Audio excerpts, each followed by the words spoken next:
Hey guys, it's Bree. I'm going to be starting on my viewer request videos. That's viewer request videos, plural, because so many of you gave me questions that I feel deserve sort of an in-depth answer, that I'm just going to break this up into a couple of different videos by related subjects. I will be posting them all to my YouTube channel. You can find me there at Bree Nick Guerin, just the same as my author's blog, and so let's just dive right in. We'll get to it. My very first one here came from IronPhoenixWitch, who is a longtime follower and a frequent questioner. Thank you, sweetie. You ask me lots of stuff, and you don't bother me at all. I love you to bits. IronPhoenixWitch asks if you could have only 13 herbs, resins, plants, etc. in your witchy arsenal, what would you choose and why? That's a very good question, and it's a great one to start with. Really, I had to go through the list of the things that I use frequently and actually kind of go, oh, okay, well, which ones do I use most frequently, and which ones do I really feel like I can't get along without, and it really made me think, so thanks for that. Good question. What I whittled it down to, and believe me, it was a tough 13 choices. I didn't think I'd make 13, and then I went, oh, I wish I had 15. But anyway, the 13 I came up with are basil, bay leaves, rosemary, green sage, not so much white sage, but green sage, cinnamon, cayenne pepper, regular table salt, black pepper, angelica root, oak, willow, lavender, and roses. Mostly because a lot of these are very versatile, and I just find myself using them very, very frequently. For the first few, basil, bay, rosemary, sage, salt, and black pepper, besides being able to get all of these in your grocery store spice aisle, pro tip, all of the basics are covered between those, six herbs. You can do just about any kind of witchery with just that stuff. It's super easy to acquire. It's fairly cheap. And like I said, it's really easy to find. They're super multi-purpose. There are actually things I've looked at where it's like, wow, you really could do just about any kind of a spell that you might want between actually just basil, bay, rosemary, and salt, more or less. I throw sage and black pepper in there just in case there's something a little more heavy hitting that you want to do, or especially in the case of black pepper, if there's something a little less nice that you want to do.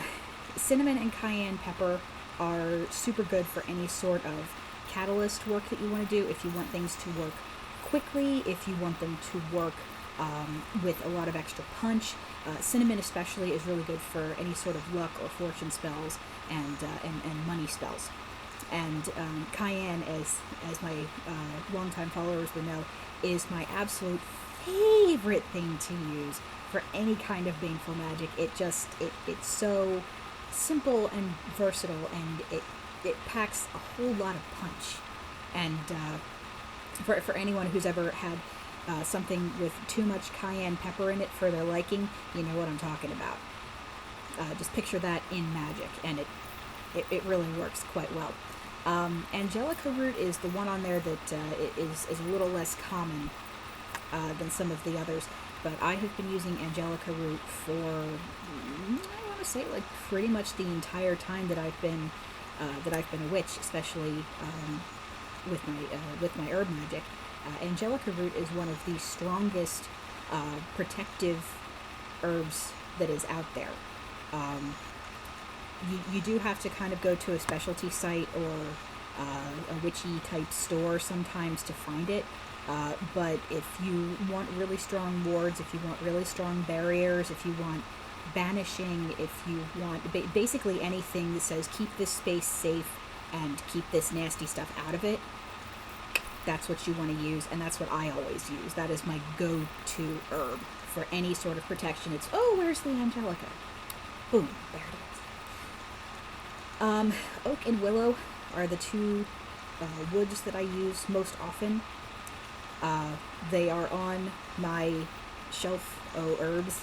I have 2 big jars of white willow bark and white oak bark, and I also often use them as bases for a lot of my magical powders, especially anything that has to do with cleansing, protecting, healing, banishing. Most of my specialties, really. And they have lists like this long in my very small print Excel spreadsheet of what all of my various herbs do. And between the 2 of them, like I said, with the kitchen herbs, you can do pretty much any sort of magic that you want. And the great thing is that oak is a very common wood in building materials. So if you want to set down, if you want to set a spell into furniture, if you want to set a spell into a structure or like some sort of decorative object, if it's made of oak, you already have those protective properties in it. Willow wood is just a little less common, depending on what you want to do. Mostly you would find that in furniture and, again, objects and trinkets and such. And they just I find that they take magic really, really well. It's difficult to explain in words. A lot of what I do is very intuitive, and I don't think about it very much. I just kind of do it, which is why these videos are great, because it makes me think about things. So thank you again for that. Sometimes putting magic into a space or into an item is a bit like painting. And some materials and some structures and substances and things will take the paint, will take the color, if you will, of the magic more evenly, more permanently, more easily than other things. They soak it up better. And I find that oak and willow are 2 substances that just kind of go, yep, we got that. We'll hold on to it. It'll be there forever. And it's really easy to work with them. Moving right along. The last 2, lavender and roses. Between those 2 flowers, just about any floral correspondence that you might want to have, you have.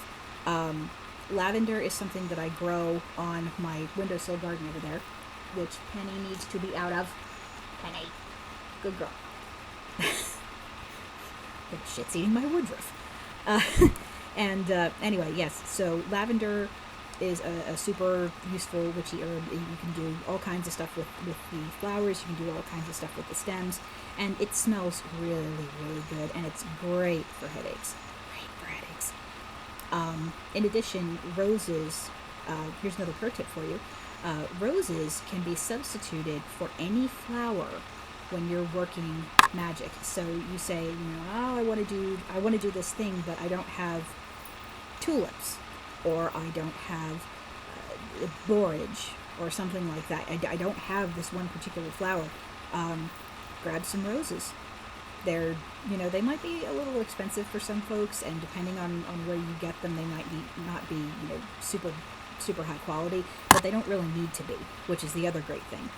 If you get flowers from somebody, or if you buy them for yourself, I often do, even when the boyfriend doesn't bring them, you snip them, you dry them, and you can use them for all kinds of stuff, and they don't have to be a particular color. When in doubt, use red or white. Real easy. And as some of you may recall from my website article on color magic, white is a neutral color and can be substituted for any other color. And that is not that's not based on anything but the spectrum. In the visible light spectrum, the color white includes all other colors. I've also often said that black and white are really the only 2 colors that you need to do magic with, because white can be substituted for anything, and what white can't accomplish, black certainly can. So there you go. Very easy. And that's mostly for candle magic, I find, but for any other kind of magic, it's also true. But getting back on topic with the herbs, roses can be substituted for any flower that you don't have.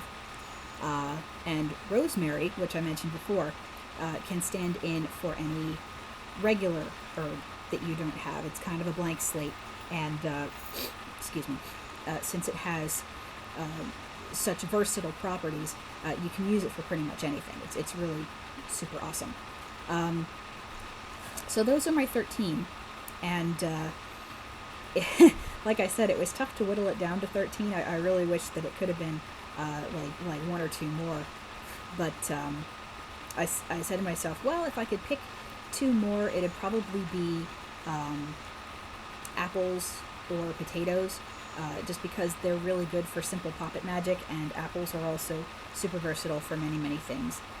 And if I had 2 to pick for resins, or oils really, it'd probably be amber and dragon's blood.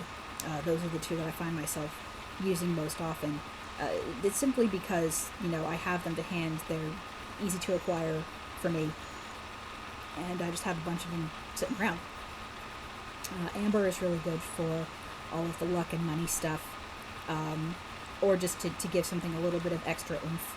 I find that the properties that it has in relation to magic are very similar to bergamot or orange mint, which is pretty much, if you want something to work or increase the chances that it's going to work better than you think it will, you put in a little bit of that.